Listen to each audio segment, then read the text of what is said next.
Welcome to Pagan Coffee Talk, a traditional Wiccan podcast where we will discuss topics affecting the pagan community from a traditionalist perspective. The topics we discuss are picked from our magical hat, and the discussions are unscripted. The talks will be led by Lord Chase Knight Smith, Elder and High Priest of Third Degree, and he's joined by Keegan, First Degree Priestess. Pagan Coffee Talk is brought to you by Life Temple and Seminary.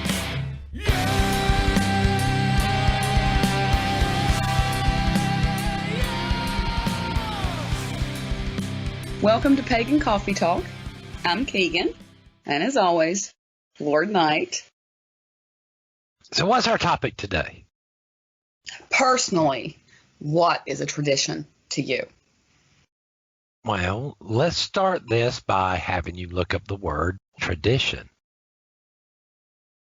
The transmission of customs or beliefs from generation to generation, or the fact of being passed on in this way.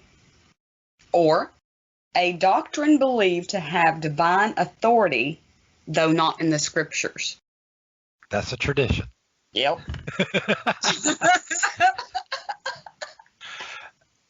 So, do we have a sacred divine authority that is not in the scriptures? Yes, we do.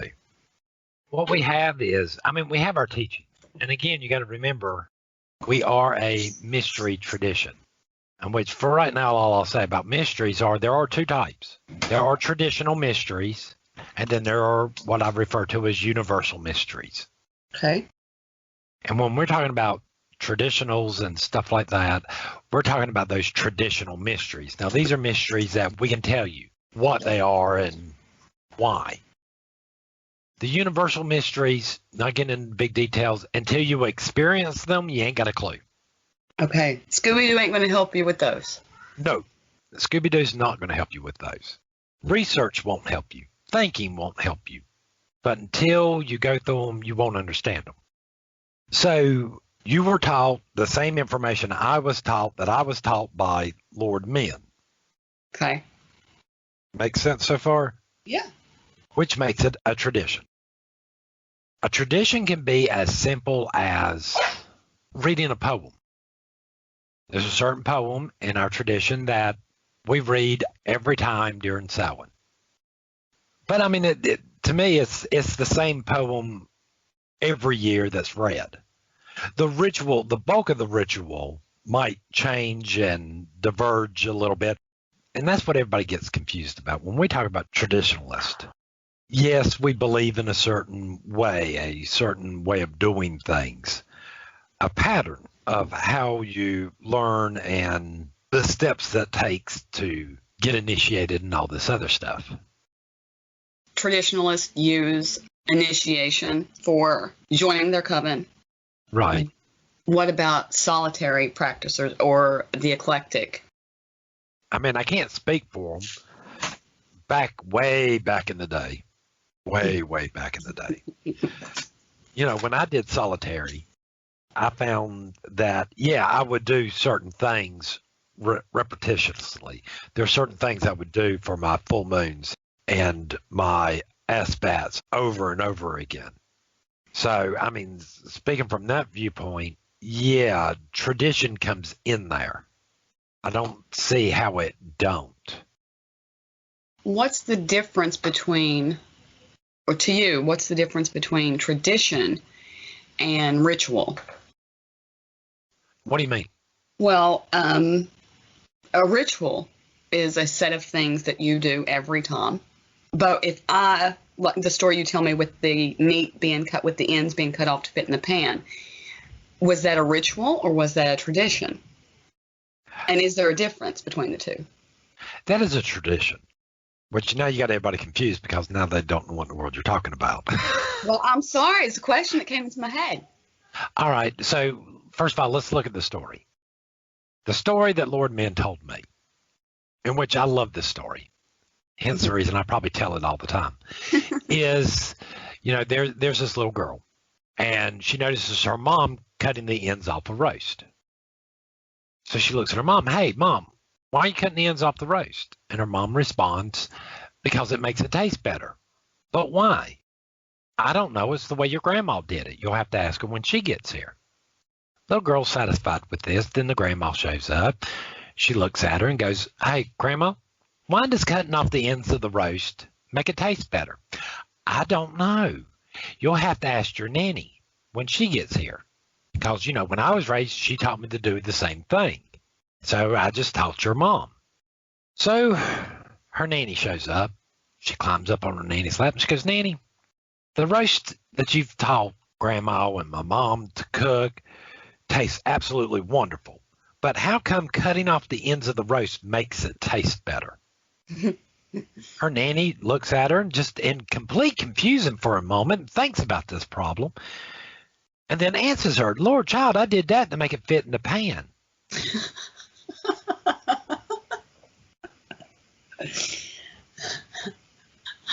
What I like about this story is that, A, it illustrates how traditions come about and how some traditions come about without knowing the why behind it.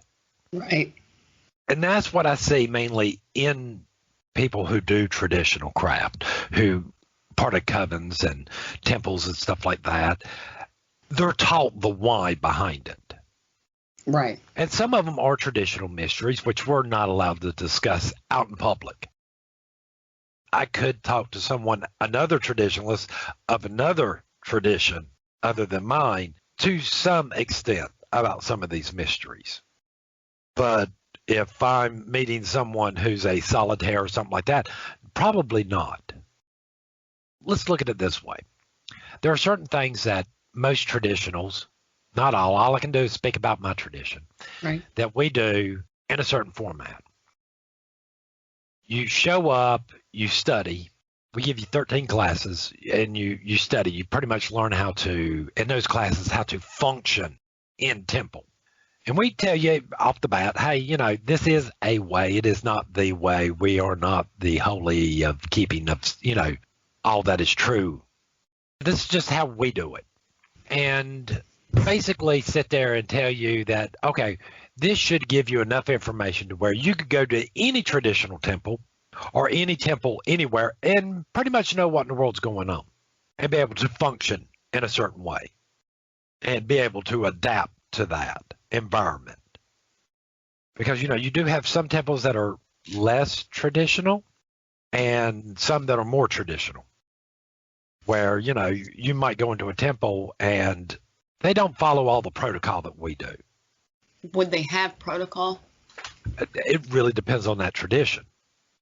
There's some that are eclectic groups, and I've never seen any protocol there. Mm. But you go to some traditional covens, and yes, that protocol must be followed. It's expected. Like in our tradition, which I'm not trying to get too deep into our protocol, but when you come in, the expectation is that you go see the high priestess and the priest first and elders before you basically talk to anybody else. That is a tradition. That is something that's passed down from one generation to the next. It shows respect and all this other stuff without trying to get too much into protocol. Right. Most traditions have some type of degree system. Majority of them I know about, including us, we do first degree, second degree, and third degree. You study, there's a process there, which in our tradition is a spiritual matter, which falls onto the priestess to decide if you're ready for initiation. Just because you do classes in our tradition does not mean you automatically get initiated. You're educated, but are you spiritually ready? Right. Those to us are two different things. Then you have your second degree training, which you yourself know this is a very long and arduous process. Yes, it is. It's tradition. It's tradition. You have to learn. You have to learn. You got to go through a lot of hoops there. Then you get your second degree, then you become a third degree. And that third degree, you pretty much can run your own temple independently to a certain extent from the main temple. Bonds are not completely broken, but we're not sticking our nose into the day-to-day runnings there. But there's no void of coven there. No, there's not. You know, we would still get together for grand Sabbaths or certain events. We would try to bring all these covens that we have, or all these temples that we have, together for those big events, kind of like homecoming. Right. You know, that process for us, on average, to go from neophyte all the way up to third degree is roughly about 10 years, give or take, depending on the person. So when you're a third degree, you've earned it. Oh, Lord, yes. When you're a second degree, you've earned it. Because in our tradition, at second degree, you get that title of Lord or Lady, depending on your gender, but that announces that to the world or to the pagan community at large that, hey, you can go to them, you can trust them, they're going to know their stuff. They're going to have answers. Well, they better. They better. Which, you know, I hate to be this way. It does bring up when you're talking about solitaries who decide one day, oh, yeah, I'm going to name myself Lady Greenbean or, you know, Lord Forever. You know, but I've only been studying for a year. That then breaks down where we're talking about the problems between traditionalists and solitaries. It's because we view these titles as recognition of achieving a certain level of study and spiritual growth there. And that, you know, we feel comfortable enough for you to go out and teach and educate and counsel people that you're going to pretty much know when to keep your mouth shut, when not to keep your mouth shut, and be able to actually help people. And that's not decided by the initiate, that's decided by the elders. When or if you're ready for that, right? Right. Well, I mean, let's be honest. Like right now, Miss Keegan. Keegan. Notice the name there. Keegan. Keegan, right now, you're studying for your second degree. Studying, bleeding to make sure. Some people find this very, you know, the whole classes and the structure of it very confining to a certain extent, because, you know, there's a lot of times where you have to learn certain things before you start grappling with the mystery behind it. Oh, you have to. Yes, you have to. It's taking steps. It's taking steps, but without the prior knowledge, you don't always have the appreciation of that mystery when you're finally either told or you finally figure it out. Right. I agree. Yeah. There's a difference between that and, ooh, I understand this. I understand when we consider this so sacred. Do you, though? Do you? Do you really? Well, I do. I don't know about, you know, you. I understand nothing. Nothing. So, does it come down to traditionalists seem to study their religion as opposed to jumping in and just practicing it? Let's study while we're doing these things. Study, learning, reading certain books, reading certain texts. Some of the books that, you know, you might wind up reading in our tradition have no connection to craft at a whole. Some do, some don't. Some are just helping you become a better person, or how to know yourself better. How to know yourself. Some have, like I said, have absolutely nothing to do, especially when you get into second degree, because at second degree we all sort of pick a field of expertise, as you know yourself. Mm-hmm. Yes. You know, and not sure if you want anybody on this podcast to know about this, but, you know, you yourself are studying herbalism. Mm-hmm. How many books have you read that have on herbalism that have nothing to do with witchcraft or magic at all, just to understand herbalism? More than the books I've read about the craft. Right. There's the majority of them doesn't have anything to do with the craft at all. Right. Well, see, and again, where I think a lot of people have problems with traditions is that as you're studying, and you know this just as well as I do, especially when you're studying at that first degree neophyte level, and you're trying to obtain that first degree, is you hear this a lot. That's a first degree mystery. That's a second degree mystery. That's a third degree mystery. Or that's just a mystery. Yep. That's your mantra. Now, at first, this is annoying, all right? Now, because I could see where somebody's sitting back, are they doing that as an excuse because they really don't know? No, they're not. What it is. But I don't know if you noticed when you were going through your first degree classes was as we got closer and closer to the mysteries, it wasn't no longer, it's a mystery, but we'll get to that a little bit later. It might have started off me saying a mystery, and then we're going to get to that in a little bit. It kind of reveals itself as you go. Mm-hmm. Sometimes it reveals itself so slow and stuff like that we actually have to say, hey, by the way, this is traditional mystery, and you don't talk about it. Write that down somewhere. You never caught that. That's a mystery. That's a mystery.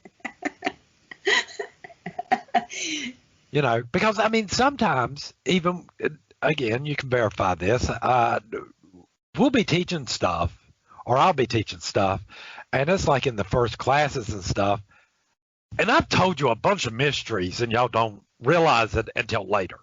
Much later. Much later. Yeah. And you go, hey.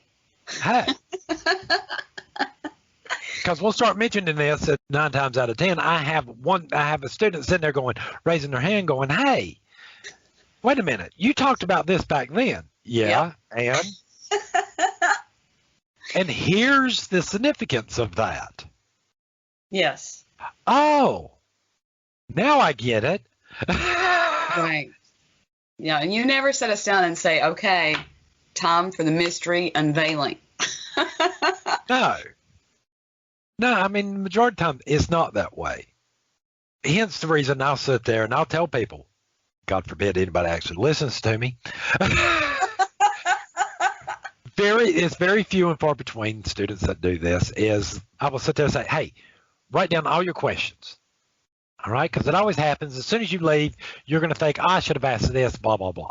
Yes. Because at the beginning of the next class, I'm always going to ask you, does anybody have any questions about the previous class? Yes. And you ask them. Well, as I go along, if you notice when I teach, does anybody have any questions of anything we've already gone over? No. And that means that I'm talking about all the previous classes. You can add, you can go back to the first class and go, well, you said this in the first class. The first class is protocol. Well, it is, but I'm just saying, we could be in, at your 13th lecture, and, you could sit there and go, hey, back in the second lecture, you said this. I still ain't understand what the significance was. Right. You could be going for your second degree and say, you remember the third class you gave me as a neophyte. I still don't understand that.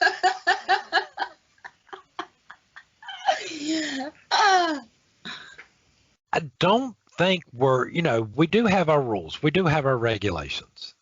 We do have our bylaws that we adhere to as an organization. Now, these laws are separate from the Wiccan Read. Right. We follow Lady Shiva's laws. So what sets you apart from eclectic groups or solitaires? Is it just the rules and laws and regulations that you have? Believe it or not, I believe that's it. We have, and again, I'm speaking about Life Temple and Seminary, which is all I can really speak of. We have a diversity of traditions and people in Temple.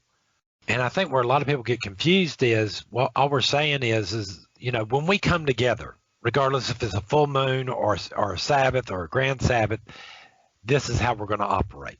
This is what we're going to do. That way we don't have somebody doing something off the wall somewhere else to keep the confusion down. That, we're all agreeing that, yeah, you're this, I'm that, and that's fine and dandy. We don't have a problem with that. But when we come together, we're going to operate this way. as a group. And then some people get this whole entire type of thought in there that once you join a temple or a coven, that you're not allowed to do your own personal rituals. You have to do ritual with temple, with your coven or group. Right. Which to me is not always necessary. Or feasible. Or possible. If you want to do your solitary work, that's fine, and just show up for Grand Sabbath. The only thing I ask for, my personal sanity is, let me know. Because, if you're showing up for all the rituals and then you suddenly stop or just start showing up just for the grands, I'm going to pull you aside more out of concern. Well, what about different pantheons? Can you have, I know we are, we have that Celtic foundation, but what about, are there those in our coven that is Greek or? God. Oh, yeah. We have some that follow the Greek pantheon. We got some that study Native American. Roman. I have Roman, Norse, Nordic. But when we come together, it don't really matter. To us, sitting down and having those conversations with each other about the different pantheons. Because there's no way, in my head, there's no way one person can learn everything. It's impossible. Like my field of expertise is mainly teaching and magic or religious theory. Trying to figure out. Just theory in general. Just theory. Trying to figure out some of these older mysteries and stuff. And which, there's a lot of debate there. When I come up with an idea or a hypothesis, that I am sitting there to the group at large going, hey, here's what I think I figured out. What do y'all think? Right. Please poke holes in it. You do like that. I love that. Yeah. Because the more holes y'all, you can poke into it, the more I might have to rethink it. And you like that. I do. I enjoy that. Give me another way of thinking about it. Anybody. Give me anybody. Yeah. Anybody. Again, when we teach, we try to teach that. At least I do. I try to teach people how to flip that coin, how to look at it in a different viewpoint, in a different light, from a different angle, however you want to put it. So, as a traditionalist, you don't, these are the gods that we're going to study. These are the gods we're going to worship.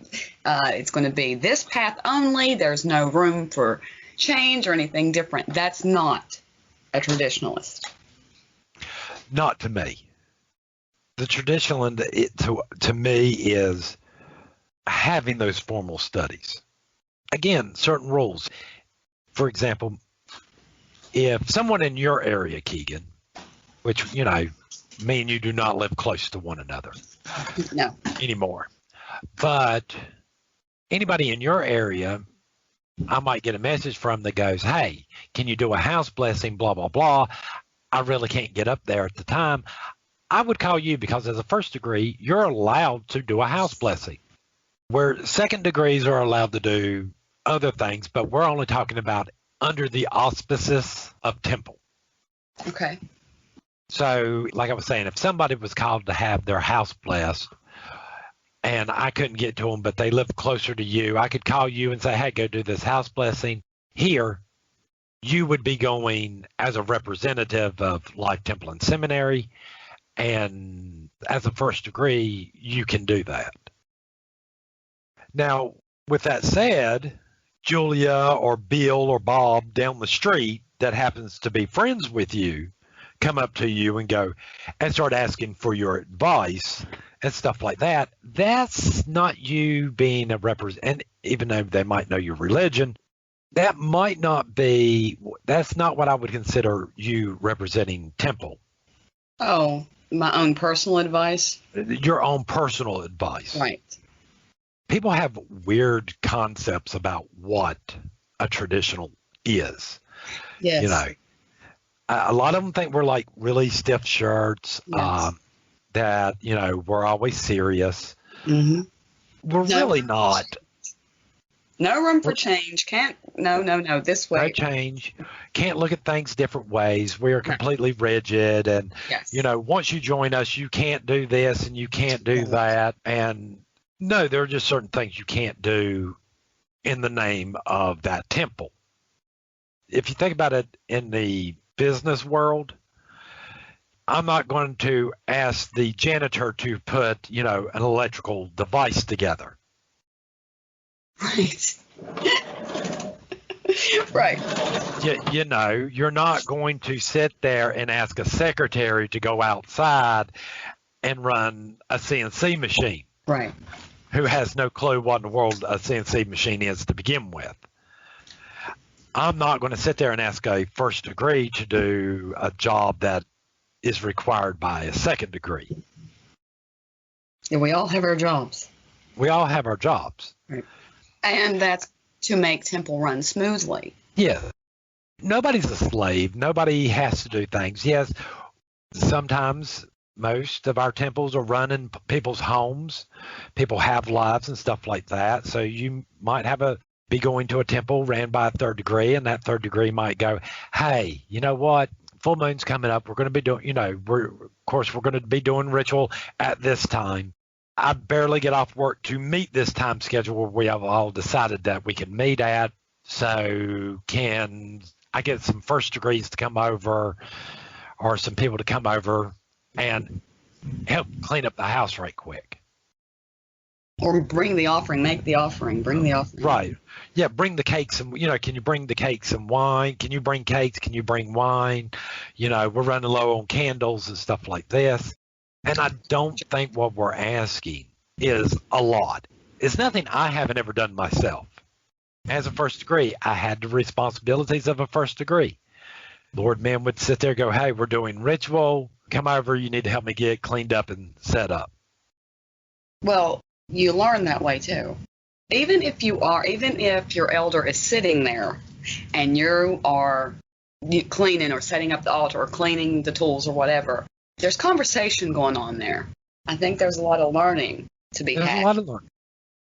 Lord men often had problems moving around. He was not always physically fit to do certain things. He wasn't able. He wasn't able.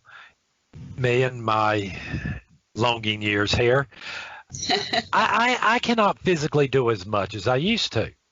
So, if you got an elder sitting there and you got a first degree that's 20-something years old that can run circles around you, your elder might be sitting there. Might get up and take dishes to the kitchen and try to wash them. At least put them in a pile. At least put them in a pile or something like that. I mean, the majority of the time at temple, everybody pitches in, regardless of degrees. It's just different jobs for different degrees. Well, I mean, like I said, there's certain things, but, it's more done like a family thing. When we have grand Sabbaths and we have these big feasts, we pretty much know who's going to be cooking what ahead of time. Typically, in our tradition, temple tries to provide the main course, what meat or whatever we're having, and somebody will volunteer to cook. In our case, it's more likely going to be Lady Alba. She is our resident kitchen witch, and nobody can cook like her.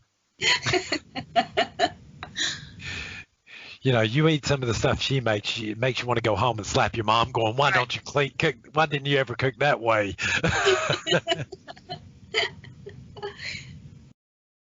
But she doesn't find it a chore, or she doesn't find it a menial or anything like that. We're talking about a third degree here, but this is what she does. She does it out of the love for those in temple. It's not done from I got to do this. Right. Right. Don't get me wrong. Her, like me, is getting on up in years and can't probably do as much, but she tries like crazy. A for effort. Y'all have earned that, right? Yeah. So she might have a couple of first degrees or maybe even a second degree, and they're helping her out, doing some cooking and stuff like that. Well, is there any strict regulations with degrees? You will do this. you won't do this? Is there anything that as a traditionalist, that you're strict with as far as degrees go? As far as degrees go, Yes. there are a few things we are strict on, and they're very few and far between. One of the things that we stress more than anything else is that this has to come first.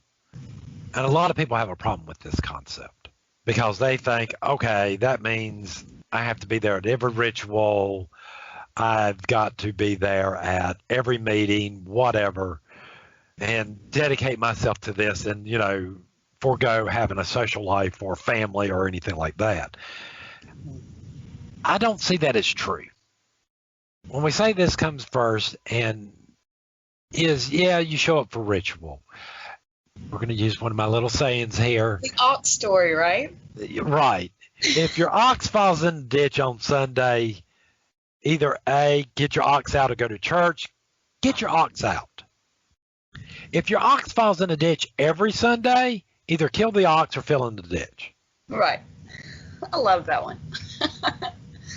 Which basically translate is show up to ritual. Show up on time. Be prepared to actually do ritual when you get there. Because, like during full moons, sometimes this falls, during the week, and a lot of people ain't got time to chit-chat or do whatever. We got to get in there, do ritual, maybe have a little meeting afterwards, and everybody needs to go home because everybody's got to get up early in the morning, go to work. Right. Things happen. Kids get sick, you get sick. Cars break down. Dinners get burnt. There's that homework project that should have been done 3 months ago. Sitting there. That's needed tomorrow, and you can't show up. And if that happens, it happens. But if you're missing a couple of rituals, and we're used to you always being there, we're going to give you a call. Hey, is everything all right? Is there anything we need to do to help you? Right. You have this community behind you to help you out to a certain extent. I mean, we're not going to pay your bills for you. Right. But, if you're having car problems, there might be a mechanic in Temple or somebody that knows more about cars more than me. Which could be a 3-year-old for as much as I remember about cars sometimes. Things like that happen, and we understand that. Well, I'm out of coffee. Oh, I've been out of coffee. Thank you for listening to